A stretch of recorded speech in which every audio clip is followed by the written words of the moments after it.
Comme toute organisation répondant aux normes requises, l'Union sacrée de la nation recourt fréquemment à l'arbre à palabres pour traiter ces différends afin d'assurer l'unité de cette grande plateforme du président de la République Félix-Antoine Tshisekedi.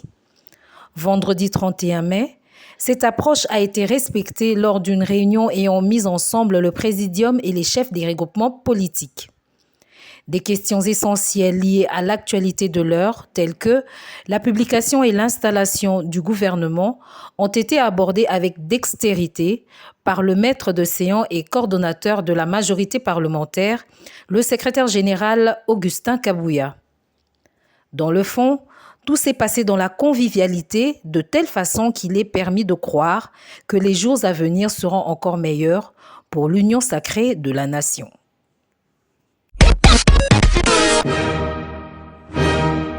Parmi les 54 membres qui font partie du gouvernement souminois, y figure un nom, Kizito Pakabomba, nouveau patron des mines de la République démocratique du Congo. Après la nomination et la publication de cette équipe gouvernementale, l'administrateur de Sokimo Ekibali Mining, Manuel Tuzolana, n'a pas manqué de féliciter tout le gouvernement nommé, particulièrement le nouveau ministre de tutelle technique, Kizito Pakabomba. Il a souligné que son souhait était de voir ce dernier venir dynamiser le travail qui avait déjà été amorcé par la précédente ministre, Tsamba Kalambay, et recommande par la même occasion l'application du code minier pour l'intérêt du peuple congolais, car selon lui, le Congolais étant propriétaire de ces terres, doit bénéficier pleinement des ressources qui en découlent. Il a conclu que le code minier étant le livre sacré du secteur des mines, son application serait capable de booster les choses afin de développer ce secteur qui fait partie des secteurs piliers du progrès et du développement de la République démocratique du Congo.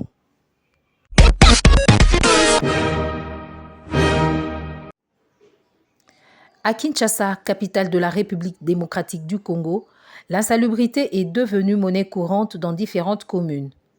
C'est le cas du marché de la commune de Selembao, où les vendeurs se posent mille et une questions sur l'amélioration de leurs conditions de travail, car ils ne savent plus à quel sein se vouer pour des solutions adéquates.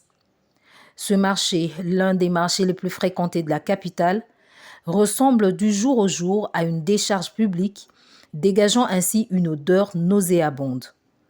Le manque de prise en charge des agents de l'insalubrité ainsi que l'absence des services d'hygiène en sont les causes majeures de cet état des choses. D'autre part, les vendeurs de ce marché déclarent hors caméra qu'ils payent leurs taxes régulièrement auprès des agents de l'État, mais ne constatent aucun travail d'assainissement. Il serait donc judicieux aux autorités compétentes d'intervenir au plus vite, car la santé de la population de cette partie de la capitale en dépend.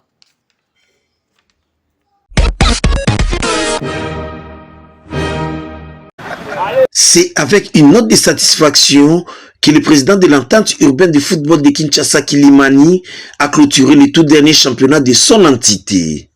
Je suis très satisfait parce que le championnat au niveau de Kilimani, de la première à la 4e division, était très serré. Donc les équipes étaient vraiment engagées. Mais sur le plan de terrain, là je ne suis pas satisfait parce que Kilimani n'avait pas assez de terrain.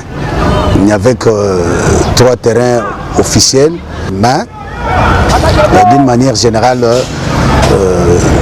vraiment satisfait. Satisfait aussi sur le plan administratif avec le membre du comité exécutif que je profite pour le remercier. Vraiment, ils se sont abattus corps et âme pour rendre bon service à l'entité. Augustin Makiadi a par la même occasion fixé l'opinion sur l'organisation du match de barrage qui a opposé 2 équipes classées 2e dans les 2 groupes du championnat de la 4e division. Match soldé en faveur du FC Okapi de Bumbu qui a battu le FC Okapi sur le score de 2-1. On a organisé ça parce que vous êtes sans ignorer, le deuxième de Kilimani est qualifié pour le PEFKIN. Donc il y aura la montée supplémentaire. Alors les deux deuxièmes, ils sont en égalité parfaite. Donc seul le match de barrage pouvait le départager. Donc voilà pourquoi on a organisé ce match-là pour avoir une équipe victorieuse sur le terrain. Le numéro 1 de l'entente Kilimani a également saisi cette opportunité pour apporter son soutien au FC Trinité, qualifié à l'EPFKIN après avoir battu les Mages 4-2 lors du tour de cadrage organisé par la LIFKIN. Je profite à la presse, je l'ai déjà fait de vive voix avec tous les membres du comité exécutif que je dirige, de féliciter Trinité, mais là où il y a des failles, parce que nous avons remarqué ça aussi, qui cherchent à colmater ces failles-là, et ils feront un bon championnat la saison prochaine à l'EPFKIN, mais ils ne manqueront pas l'appui du comité exécutif de Kilimani. Tous les championnats terminés, place à présent aux assemblées générales ordinaires qui débutent à partir du 15 juin prochain.